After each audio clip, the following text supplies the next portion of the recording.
지금으로부터 100여 년 전 파란 눈의 선교사들이 순천을 찾아왔습니다. 사랑과 희생을 실천했던 선교사들은 순천의 근대 의료와 교육의 빛을 선물했죠. 70여 년 전 같은 민족에게 총을 겨눴던 비극의 역사 6.25. 호남에도 수많은 희생이 따랐습니다. 시간을 거슬러 이 땅에서 일어난 역사의 순간으로 찾아가 볼까요?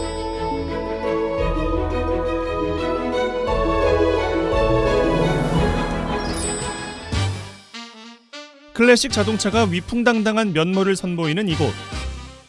과연 어디일까요? 야, 차가 멋진 차가 있네, 이거. 안녕하세요. 안녕하세요. 예. 아니, 저기 뭐 차가 멋진 차가 있는데 예. 자동차 박물관 아닙니까? 아닙니다. 이거 선교사들이 직접 사용했던 차량입니다. 아, 기독교 역사 박물관에 이 차가 왜 있네 했더니만 아, 선교사들이 예. 박물관 안에 보시면 선교 역사와 관련해서 네. 다채로운 인물들이 있으니까요. 안에 가서 보시면서 설명드리겠습니다. 아, 들어가시죠. 아, 참 멋지네. 100여 년 전의 순천으로 흥미로운 시간여행 떠나봅니다. 야, 선생님. 예. 보니까 뭐 책도 있고 사진도 있고 한데 이거 뭐죠?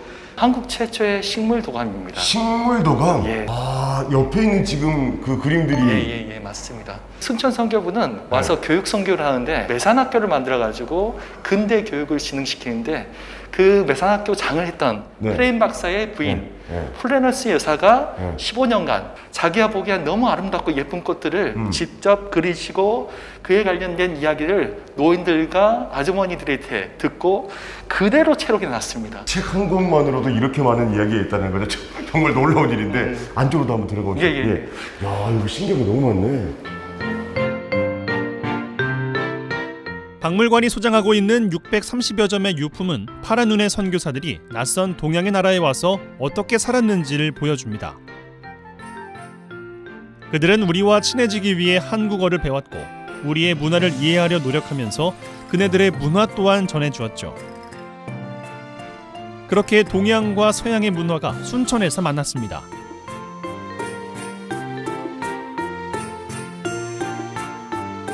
이곳은 서양 문화와 만나는 그 창구 역할을 했습니다. 그래서 서양 선교사들에 의해서 서양의 앞선 문화와 이런 기술들이 국내에 소개되고 사용되었던 거죠.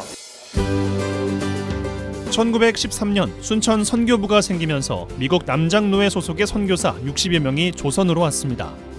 배를 타고 태평양을 건너는 데 걸린 시간만 무려 2달. 험난한 여정 중에 목숨을 잃은 이들도 있었습니다. 어렵사리 순천에 도착한 선교사들은 내산등이라 불렸던 버려진 땅을 일궈 선교와 교육, 의료를 위한 계획도시를 만들어냈습니다. 그 기반 위에서 순천은 근대 선교도시로서의 위상을 세우게 되었죠. 당시 일제시대 때 많은데 한국의 예루살렘 하면 북평양, 남순천이라고 할 정도로 기독교의 기반이 강했던 도시였던 것 같습니다. 한국의 예루살렘? 예, 그렇습니다. 1916년에 선교사들이 세운 안력산 병원은 전국에서 두 번째로 큰 종합병원이었는데요. 환자의 62%를 무료로 진료하면서 공공의료의 표본을 세웠습니다. 이게 당시 진료권이고요. 8개의 진료 과목이 있었다고 해요. 그래서 병원장에 있던 그 로저스 원장은 당시에 순천의 작은 예술하고 주민들에게 아주 칭송을 받았고요. 그리고 이 병원에서 한국인 의료 인력들이 양성돼 가지고 고흥, 여수, 벌교부터 해서 이 인근에 병원들을 개원하고 우리 시민들을 진료했던 의료의 산실이라고 할 수 있겠습니다. 안력산 병원 본관은 안타깝게도 화재로 불타버렸는데요. 전염병 환자를 수용했던 격리병동만큼은 그대로 남아있습니다. 당시 전남 동부권의 유일한 전염병 대응 시설이었던 이곳엔 희생과 봉사의 정신이 깃들어 있죠. 주요한 인물들이 그대로 남아있으니까요. 같이 유적을 답사하시고 하셨으면 좋겠습니다. 이번엔 호남의 호국 역사를 들여다봅니다. 저희 호남 호국기념관은 여기 호남 지역의 유일한 현충 시설입니다. 그래서 보시는 바와 같이 앞에 보이시는 이 네. 조형물은 저희 호남 호국기념관을 그대로 보여주는 상징물이기도 하고요. 네. 지금 이 병사가 이렇게 총을 내려놓고 무릎 꿇고 있는 모습은 정전이 아니라 이제 종전으로 더 앞으로 평화롭고 행복한 세상이 되길 기원하는 마음이고요. 그리고 이분 혼자가 아니라 저 벽면 뒤에 수많은 우리 같은 사람이 함께 지켜낸 곳이 호남 지역이라는 거를 널리 알리고 싶은 마음에 저희가 개관을 하게 됐습니다. 호남 호국기념관의 특별 전시부터 만나볼까요? 잊혀진 영웅 호남 학도병관에선 나라를 위해 발벗고 나선 학도병들의 희생정신을 느낄 수 있습니다. 이 학생들이 당시 회고에 의하면 지금 서울에 난리가 나서 인민군들이 서울을 다 점령했대. 근데 우리가 여기서 이렇게 가만히 있을 수만 있겠어? 그래서 친구들끼리 학교를 가면 늘 어수선한 분위기로 이런 이야기를 했다고 해요. 그래서 우리도 함께 싸우자 하시면서 혈서로 자원 입대를 하시고 친구들과 함께 요즘 말로 따지면 인증샷을 남기신 사진이에요. 맨 끝에 사진 한 분 보이시죠? 증명사진. 네네. 정효명 학도병의 증명사진인데요. 네. 이분은 15살이었대요, 당시.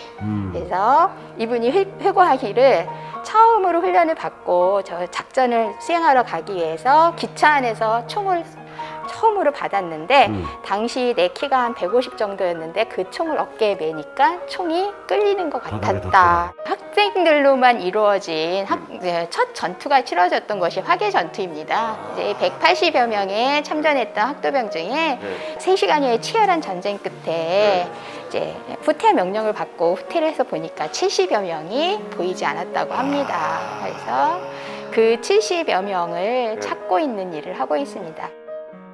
제대로 된 훈련조차 받지 않고 전쟁터에 내몰린 학도병들. 돌아오지 못한 70여 명의 유해를 반드시 찾아서 영혼이 위로되길 바라겠습니다. 당시 서울의 모습을 재현해 주시면 야, 뭐 사이렌 소리들이 그렇죠. 지금 급박하게 너무 급박한 느낌이에요, 지금. 6.25 전쟁을 마주하다라는 주제의 일 전시실에서는 전쟁이 일어나기까지의 남과 북의 대립, 전진과 후퇴가 반복됐던 3년 전쟁의 과정을 자세히 알 수 있습니다.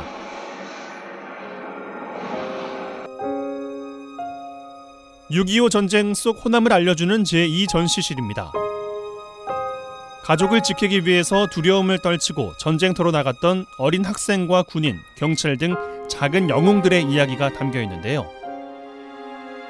6.25 전쟁에서 보여준 호남인들의 결기는 나라가 흔들릴 때마다 자신의 몸을 바쳤던 뿌리 깊은 정서에서 비롯됐을 겁니다.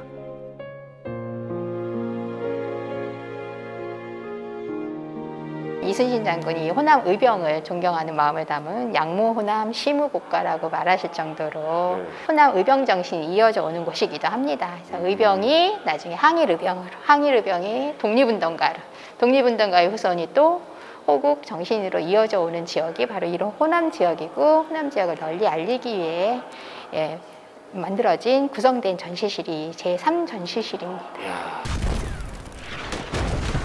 여름방학을 맞은 학생들을 위해 마련된 특별한 체험도 경험해볼까요? 생생한 VR 체험을 통해서 전쟁터에 남겨진 동료를 구할 수 있고요.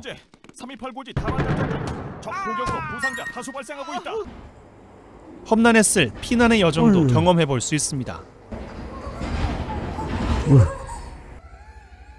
이거 실감나네요, 진짜로. 영화를 보는 것보다 실제로 이렇게 보니까 그때 당시의 상황들을 느낄 수 있어서 와, 짧은 영상이긴 했지만은 진짜 가슴이 좀 뭉클해지면서 봤습니다. 아, 저게 나였다면 어땠을까 하는 생각도 드네요.